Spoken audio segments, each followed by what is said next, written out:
Shalom, salam sejahtera. Saudara-saudara, senang bisa berjumpa lagi dalam renungan firman Tuhan hari ini. Mari kita berdoa sebelum membaca firman Tuhan. Ya Tuhan, kami mengucap syukur setiap kali ada kesempatan bagi kami mendengarkan kebenaran firman-Mu. Kami memohon pertolongan Allah Roh Kudus yang menerangi hati kami, supaya kami dapat memahami kebenaran-Mu dengan baik. Dalam nama Tuhan Yesus kami sudah berdoa. Amin. Pembacaan firman Tuhan dari Yosua pasal 14 ayat yang ke-7.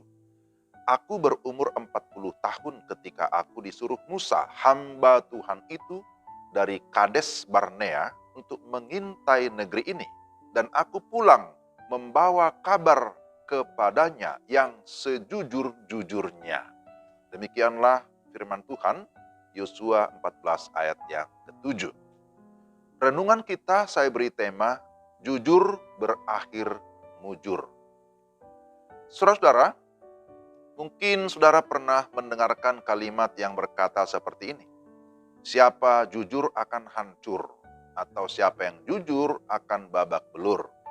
Kalimat itu sering diucapkan untuk mencandakan situasi di zaman ini yang kadang disebutkan orang sebagai zaman edan. Saat ketidakadilan merajalela, orang yang berani jujur itu menjadi langka, menjadi jarang. Akibatnya, para penipu tertawa di atas singgasana. Kehidupan bersama akan celaka, kala tipu daya menjadi sebuah gaya hidup. Dalam situasi ini, kita seperti kehilangan harapan. Nah, pertanyaannya bagaimana menghadapi situasi yang demikian? Kita harus mencari kebenaran, isi kitab suci, Alkitab, yang kita yakini sebagai kebenaran yang berotoritas. Melalui bacaan kita, Yosua 14 ayat yang ke-7, dikisahkan seorang yang bernama Kaleb. Kisah keberanian Kaleb yang berkata jujur, layak sebagai inspirasi bagi orang-orang pemberani. Kaleb berani jujur dan akhirnya membawa kemujuran. Ini menjadi prinsip penting dalam kehidupan kita sebagai orang percaya. Ketika Musa mengutusnya menjadi seorang mata-mata, dia membawa berita yang sejujurnya bersama dengan rekannya yang bernama Yosua. Tidak seperti teman-temannya yang lain yang tercemar berita hoax dan mengabaikan fakta. Akibatnya, bukan asa yang dirasa, tetapi tawar hati yang melanda bangsa Israel. Sesungguhnya ketika orang mulai tidak jujur, kehidupan bersama akan mengalami kehancuran. Sebaliknya, dengan sikap yang jujur, maka kehidupan kita pasti akan berakhir mujur. Mengapa Kaleb mendapatkan kemujuran? Karena ia adalah seorang yang takut akan Tuhan.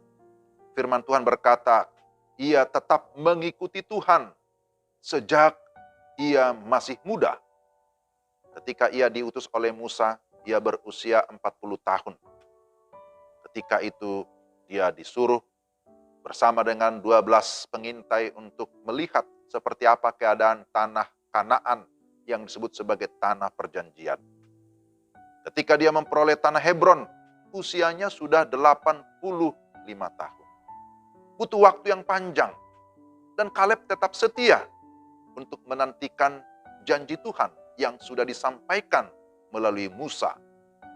Kepadanya diberikan tanah Hebron sebagai milik pusaka, sesuai dengan janji Musa kepadanya di Kades Barnea.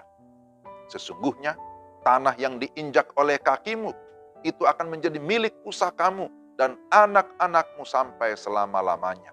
Demikianlah janji Tuhan yang disampaikan kepada Kaleb melalui Musa. Dan akhirnya kita melihat bahwa janji itu tergenapi.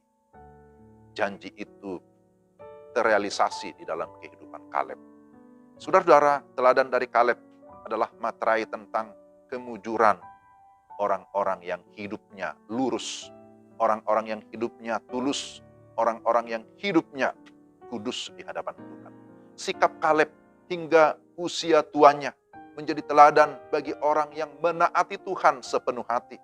Kaleb dikenal sebagai orang yang jujur.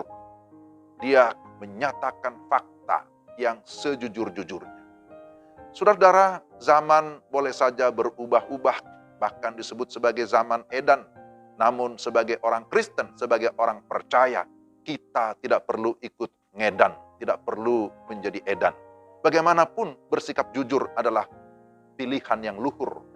Bersikap jujur adalah sikap yang pantas untuk dihormati. Sikap jujur itu perlu bagi kita di dalam komunitas demi kelangsungan hidup bersama yang akhirnya menimbulkan energi yang positif, kekuatan yang penuh daya kreasi. Berani jujur adalah tanda daya hidup yang penuh syukur. Kiranya saudara dan saya terus hidup di dalam kejujuran karena kita berdiri di atas kebenaran. Mari kita berdoa. Tuhan, terima kasih firman-Mu mengingatkan kami bahwa orang yang jujur pasti akan mendapatkan kemujuran. Tolonglah kami ya Tuhan, supaya kami tetap setia mengikut Tuhan. Apapun yang terjadi dalam dunia ini, kami tetap tidak goyah.